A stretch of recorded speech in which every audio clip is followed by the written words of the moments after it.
E seja bem-vindo de volta a mais um resumo de Paulo Apóstolo. Fala, gente bonita, tudo bem com vocês? Tá chegando agora no canal? Então, prazer, eu sou a Lilian, sua parceira oficial nos resumos da sua novela bíblica favorita. Hoje a gente vai mergulhar no episódio 17, que tá cheio de emoções. Mas antes de tudo, já deixa aquele joinha que só você sabe dar, se inscreve no canal se ainda não for inscrito, pega sua pipoca ou aquele cafezinho divino e vem comigo, bora pro resumo.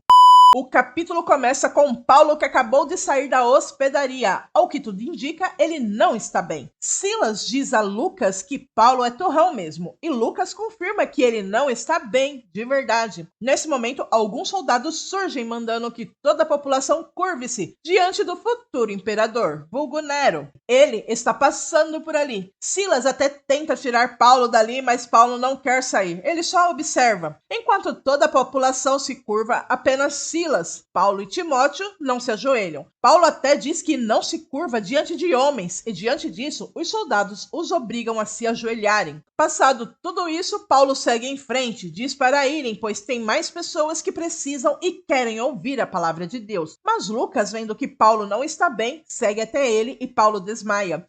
Na cena seguinte, Gabi vê que Rod acordou e sente-se aliviada. Rod, ao sentar-se, pergunta a Theo se é isso mesmo, se seus pais morreram. E Teófilo confirma. Depois de um breve silêncio ali, Theo diz que o recado foi dado e que irá embora. Mas Rod pede que ele fique e diz ao filho que sente muito por tudo. Theo, magoado, diz que também sente e sai. Com isso, Rod chora e se arrepende das besteiras que fez na vida. E dói nela. Dói o fato de seu filho nem olhar para ela direito.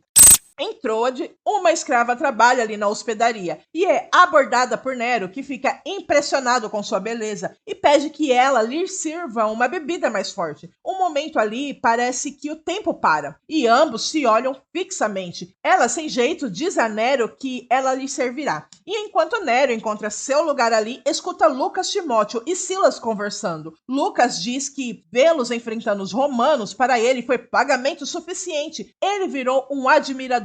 Silas diz que não foi a intenção deles enfrentar os romanos, mas eles não se ajoelham diante de ninguém além do Deus único. E ouvindo isso, Nero pergunta quem é esse, se é Zeus. Não, Deus, diz Silas. Nero, curioso, pergunta o nome desse Deus, e Silas responde que é Jesus. Nero, sem nunca ter ouvido falar dele, pergunta qual é a história. Silas resume em: ele desceu ao mundo, morreu e ressuscitou. Nero se sente mais curioso em relação e continuam a conversar ali. Depois que Silas sai, Timóteo fala da sua experiência com Jesus, e quando Nero pergunta quanto custou a ele para Jesus viver nele, Timóteo diz que custou sua vida, a nossa vida. Tá aí uma coisa que todo mundo quer, diz Nero. Nesse momento, os soldados chegam à hospedaria, ao que parece procurando por Nero. Ele se mantém quieto, não quer chamar atenção. E sua mãe, vendo que ele não está ali, diz aos soldados para irem embora. Todos ficam curiosos ali, querendo saber o que a rainha quer. Nero diz que ela procurava pelo filho, que é de conhecimento de todos que seu filho vive vagueando pela cidade. Enfim, essa cena só nos mostra que Nero não está nem um pouco contente com a vida que leva. Ele tenta fugir e esconder-se sempre que tem uma chance.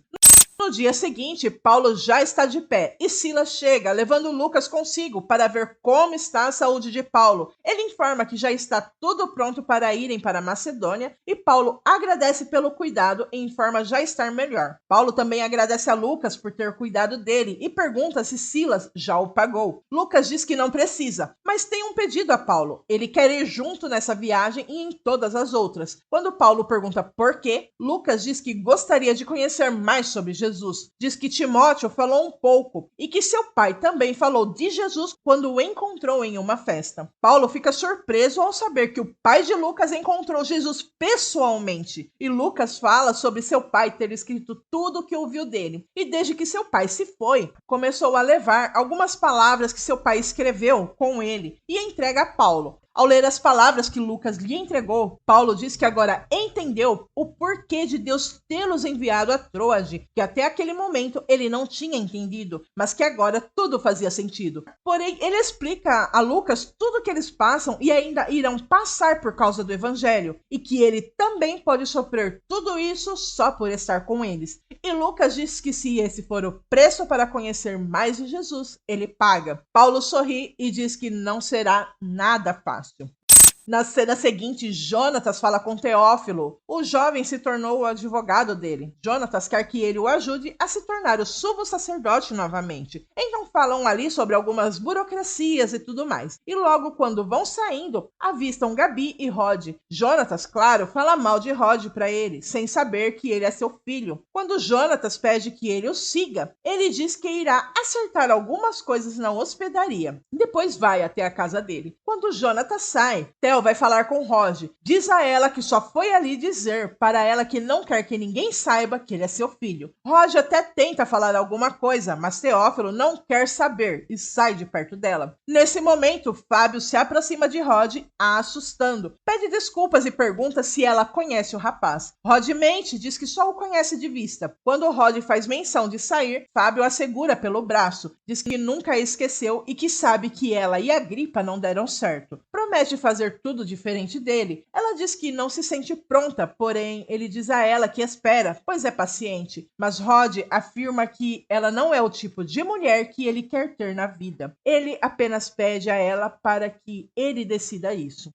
Na cena seguinte, rumo à Macedônia, Paulo e os outros acomodam-se em um navio um tanto difícil de ser confortável. Quando Timóteo diz que esqueceu de dizer que é um pouco desconfortável, Paulo apenas diz graças a Deus. Eles não devem reclamar para não fazer como o povo no deserto. Em tudo devemos dar graças. Quando Silas pergunta a Lucas se está tudo bem, Paulo diz a ele que, como médico, ele deve imaginar que Lucas não deve estar acostumado a passar por nada parecido. Lucas diz que é pelo contrário, ele já foi escravo. Foi vendido como escravo pela própria mãe. Seu pai era um dos clientes dela. Lucas, ainda contando sua história para Paulo, diz que quando seu pai voltou de Jerusalém, comprou a Lucas e pagou a escola de medicina para ele e lhe falou de Jesus. Nesse momento, enquanto conversavam, romanos entram no navio, estão procurando por alguém e, ao encontrarem, é Nero, que estava fugindo de Troade com a escrava que ele se encantou na hospedaria. Ao ver que não tem jeito, terá que voltar, pede que a moça vá com ele, pede que seja dele, assim como jura ser dela. Ela diz ser apenas uma escrava, só que não para ele. E ao tirar seu anel e colocar no dedo dela, diz que só o amor da vida dele é capaz de mexer tanto assim com ele. Ao chamá-la novamente, ela o segue. O povo ali no navio olham todos curiosos, querem saber se é mesmo Nero. Ele volta-se e diz que sim, ele é Nero e que sente muito por todo o constrangimento. Pega uma bolsa cheia de moedas e joga ali no navio, para quem quiser pegar. E na cena seguinte, chegando a Filipos, permanecem ali por alguns dias. Paulo vai atrás de alguém e, ao encontrar, vê que essa pessoa está discutindo com alguns romanos. E essa pessoa está sendo ameaçada de ir presa. Quando ele volta-se e vai embora, Paulo vê que se trata do homem que viu em sua visão, implorando para que ele fosse para a Macedônia. Timóteo, Silas e Lucas chegam a Paulo e dão uma notícia. Eles acabaram de confirmar que em Filipos não há sinagoga. Porém, há um grupo de mulheres que creem em Deus e que se reúnem na beira do rio.